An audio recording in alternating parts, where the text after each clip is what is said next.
நாகராஜன் சுவாமிகள் என்னும் ஓர் தூய ஆத்மா.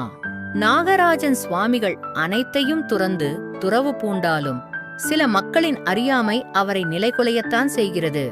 அவர்களின் அறியாமை எல்லை கடந்து மூர்க்கத்தனமாகி அனைத்தையும் துறந்த துறவியிடமே பொறாமை, காழ்ப்புணர்ச்சி கொண்டு அவரை கீழ்த்தரமாக நடத்துகிறார்கள் ஒரு சில மூடர்கள்.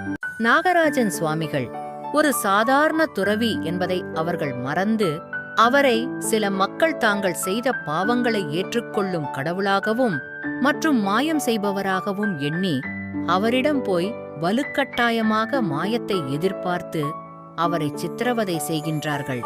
அவர் ஒரு துறவி, சந்நியாசத்தை சாதகம் செய்யும் ஓர் சாதகன், அவ்வளவுதான் என்பதை மறந்தனர்.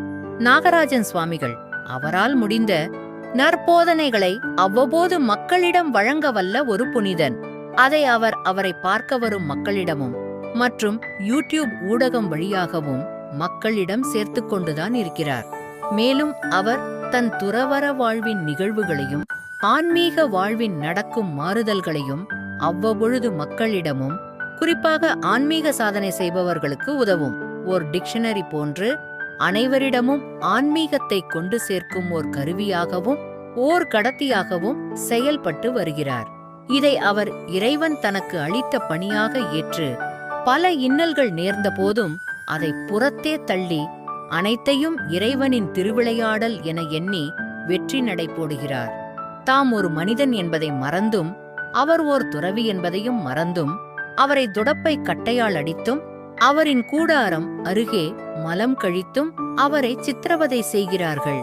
அவற்றை நாகராஜன் சுவாமிகள் இறைவனின் திருவிளையாடலாகவும் மற்றும் தன் கர்மாவின் பலனாகவும் எண்ணி அவர் அவற்றை புறத்தே தள்ளினாலும் நாகராஜன் சுவாமிகளின் கர்மா குறைந்து இருக்கலாம்.